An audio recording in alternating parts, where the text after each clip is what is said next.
नमस्कार, मैं साक्षी गोपाल और आप देख रहे हैं संतुलित न्यूज। कितना लिखें कितना सुनाएं, क्या भ्रष्टाचार में लिप्त बीएमसी विभाग की लाचारी है या सबसे बड़ी बीमारी? आखिर कौन सी सरकार इस बीमारी का इलाज करने में सफल होगी? एक सरकार आती है, एक जाती है, परंतु बीएमसी के बढ़ते भ्रष्टाचार पर रोक लगाने पर किसी भी सरकार के हाथ में इन भ्रष्टाचारियों की लगाम नहीं है। आखिर ऐसा क्यों?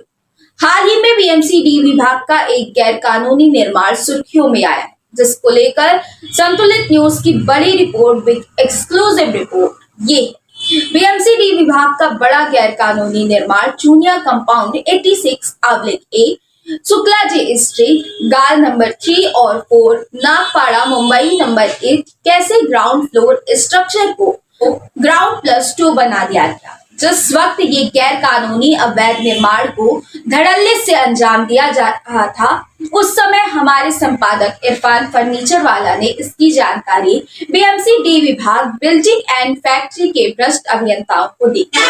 लेकिन पैसे की चमक ने कैसे इन अभियंताओं को अंधा बना दिया, जो इस निर्माण पर अंधे अभियंताओं की नजर नहीं पड़ रही थी। आखिर ऐसा क्यों? लेकिन जैसे इस गैर कानूनी निर्माण का मामला सोशल मीडिया पर तूल पकड़ता चला, तुरंत भ्रष्ट अभियंताओं ने दिखावे की नोटिस, दिखावे का स्पीकिंग ऑर्डर, दिखावे का डेमोलिशन किया, जिसे आम भाषा में कहते हैं नन्हा मुन्ना सा प्यारा सा दुलारा सा डेमोलिशन। 8 अगस्त 2022 को नोटिस, 20 दिन बाद स्पीकिंग ऑर्डर और फिर लंबी चुप्पी साध कर कभी छुट्टी का बहाना, कभी पुलिस सुरक्षा ना मिलना, ऐसा दिखाना। जब बात इससे नहीं बनी तो ऊपरी विभाग दबाव के कारण आखिर में किया गया प्यारा सा दुलारा सा डेमोलिशन। सूत्रों की जानकारी के अनुसार बीएमसी डी विभाग बिल्डिंग एंड फैक्ट्री डिपार्टमेंट के सहायक अभियंता करण दे और उप अभियंता आनंद पाटिल ने इस गैर कानूनी निर्माणकर्ताओं से मोटी रकम रिश्वत में हासिल की है, जिसकी जांच होनी चाहिए। इससे पहले भी इसी विभाग के 2 अभियंताओं को एंटी करप्शन ब्रांच द्वारा रिश्वत लेते रंगे हाथों पकड़ा गया था, जो अब निलंबित हो चुके हैं। कैसे करेंगे हमारे संपादक बीएमसी डी विभाग के भ्रष्ट अभियंताओं पर बड़ा खुलासा? आइए देखते हैं हमारी। नमस्कार, मैं रजा ईरानी, आप देख रहे हैं संतुलित न्यूज़। इस वक्त हमारे संतुलित समाचार हिंदी पत्रिका के संपादक इरफान अहमद फर्नीचर वाला बृहन मुंबई महानगर पालिका डी विभाग के बढ़ते भ्रष्टाचार पर कुछ अपनी प्रतिक्रिया देना चाहते। आइए उनसे जानने की कोशिश करते कि लगातार क्यों A, B, C और D विभाग में बढ़ते गैरकानूनी निर्माण पर हमारे दर्शकों को क्या जानकारी देना चाहते हैं। नमस्ते, मेरा नाम इरफान अहमद फर्नीचर वाला है। मैं संतुलित समाचार न्यूज़पेपर का चीफ एडिटर।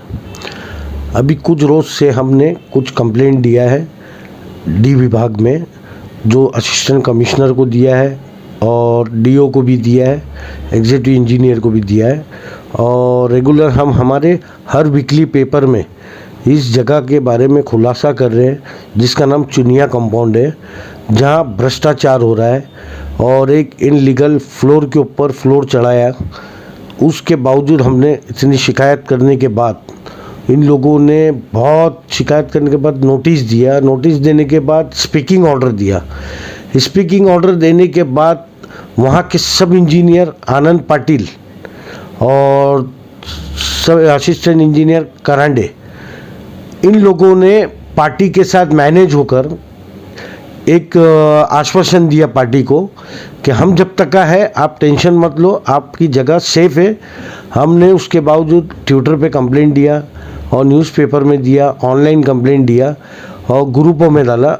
उसके बाद जाके जब आनंद पाटिल ने उसका डेमोलिशन दिखाया 5:20 पे और 5:30 तक इनके पास परमिशन है डेमोलिशन का, और 10 मिनट के अंदर फोटोग्राफी में हमने देखा कि बाकायदा उसको एक जैसा सेफ और साइड करके उसकी सारी चीज़ें जॉइंट से निकाल के अलग अलग करके हिफाजत से रख रहे कि इनको नुकसान ना हो। क्यों कि ऐसा सूत्र बता रहे कि आनंद पाटिल और असिस्टेंट इंजीनियर करांडे ने बहुत बड़ा रिश्वत लिया है, भ्रष्टाचार किया है और पार्टी को आश्वासन दिया कि आप टेंशन ना ले, हम आपका डेमोलिशन नहीं करेंगे कि आपको नुकसान हो। फिर ऐसा सूत्रों ने बताया कि जो जो शिकायत करता है, उन्होंने शिकायत किया तो उनको आनंद पाटिल बाकायदा उनको बुलाकर मैनेज कर पैसा पार्टी से भी दिलाए, कुछ लोगों को पैसा खुद ने भी दिया और उन लोगों को बोला आप शिकायत मत करें इनके बारे में, जो आपका बनता है आप ले ले। और उसके बाद आनंद पाटिल और कानंडे असिस्टेंट इंजीनियर और सब इंजीनियर आनंद पाटिल पहले सी वार्ड में थे। सी वार्ड में भी उनका कुछ वहाँ ऐसा ही बिल्डिंग फैक्ट्री में कुछ गड़बड़ हुई। गड़बड़ होने के बाद उसको मेंटेनेंस में फेंका गया। मेंटेनेंस में जाने के बाद अभी इनका रूटीन ट्रांसफ़र आया डी वार्ड में। डी वार्ड में बिल्डिंग फैक्ट्री में आने के बाद इन्होंने समझो एक तरह का समझो IPL क्रिकेट चालू है। इन्होंने अपनी सीट पे बैठते साथ 2020 खेलना चालू किया और ये करप्शन चारों जगह से लपटना चालू किया। ये हम नहीं बोल रहे, ऐसा सूत्र बता रहे कि इन्होंने जब से बिल्डिंग फैक्ट्री संभाला है डी वार्ड में, आनंद पाटिल ने अपने आप को ये जाहिर कर दिया कि कोई भी आए पैसा दे काम करे, बचाने की जवाबदारी ऑफिसर की, चाहे वो कितनी भी शिकायत करता शिकायत करे, हमें कोई फ़र्क नहीं पड़ता है, हम डी वार्ड में आया है डी वार्ड को बेच डालेंगे, ये ऐसा सूत्र बता रहे।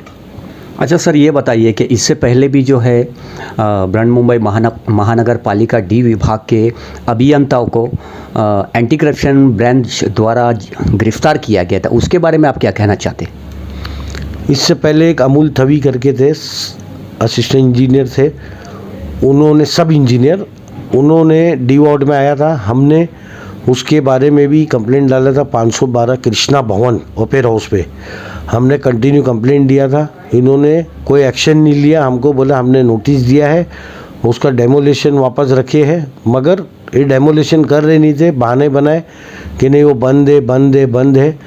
उसके बाद हमने एंटी करप्शन के बारे में भी एंटी करप्शन को इन्फॉर्म किया, कंप्लेंट भी दिया था, हमारे न्यूज़पेपर पे उसका फ़ोटो भी डाला था और उसके खिलाफ़ बताया था।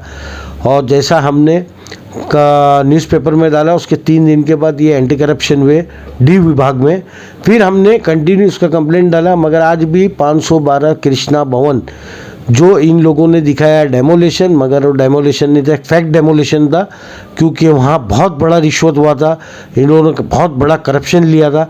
आज भी वो जगह पर रेस्टोरेंट खुला है, आज भी जाके आप वेरीफाई कर सकते हैं, उस जगह पे वो स्ट्रक्चर वैसी के वैसी ही खड़ा है। अच्छा, ये बताइए कि ऐसे भ्रष्ट अधिकारी को लेकर आप महाराष्ट्र सरकार से क्या मांग करते हैं? हमारी महाराष्ट्र सरकार से ये विनती करते हैं कि इन लोगों पे रोक लगाए, मगर ये BMC वाले करप्शन से बाकायदा ज़रा भी नहीं थक रहे हैं। आज चारों जगह देख लीजिए आप, भ्रष्टाचार चालू है। सी वार्ड में आज की तारीख में सबसे ज़्यादा इनलीगल काम हो रहा है, मगर वहाँ आप वक्त पे जाके अगर शिकायत करने जाएगी तो कोई ऑफिसर आपको अवेलेबल नहीं मिलता है, और मिलता भी है तो वो बोलते माड़ा का काम है। अभी हमारे पास एक शिकायत आई B वार्ड की, एक टेनेंट ने बताया कि भाई एक बिल्डिंग के 2 प्लान है, दोनों प्लान मुझे दिखाया उन लोगों ने, जिसमें B1 के एग्जीक्यूटिव इंजीनियर मयूर, इन्होंने इतना भ्रष्टाचार किया, उसके सारे एविडेंस है मेरे पास। और अभी भी 1-2 प्लान है, एक जो दूसरा आर्किटेक्ट का प्लान बना हुआ है उसमें भी मयूर की साइन है, और दूसरा जो महाड़ा का प्लान है उसमें भी मयूर की साइन है। हमने मयूर को फ़ोन भी किया, मगर मयूर बोलता है कि नहीं ऐसा कुछ नहीं है वैसा नहीं है, मगर सारे टेनेंट ने हमारे पास लाके एविडेंस बताया। ये सारा भ्रष्टाचार महाड़ा और BF बिल्डिंग फैक्ट्रियों में ये आज भी करप्शन चालू है, मगर महाराष्ट्र गवर्नमेंट इसमें नाकाम हो गई। ठीक है, जानकारी देने के लिए हमारे दर्शकों को बहुत बहुत धन्यवाद।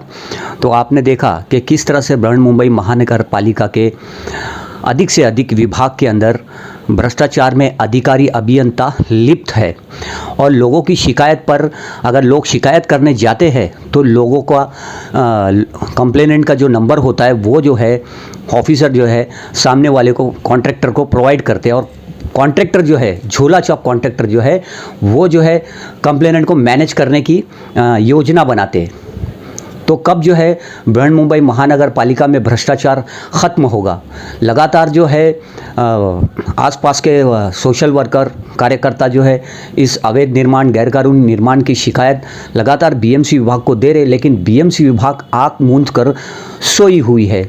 इस पर कोई जांच और किसी तरह की प्रक्रिया नहीं आती है। हम चाहते हैं कि इस वीडियो को ज़्यादा से ज़्यादा शेयर करें ताकि गैरकानूनी निर्माण पर जल्द से जल्द सरकार रोक लगाए। इसी के साथ इजाज़त लेते हैं। धन्यवाद।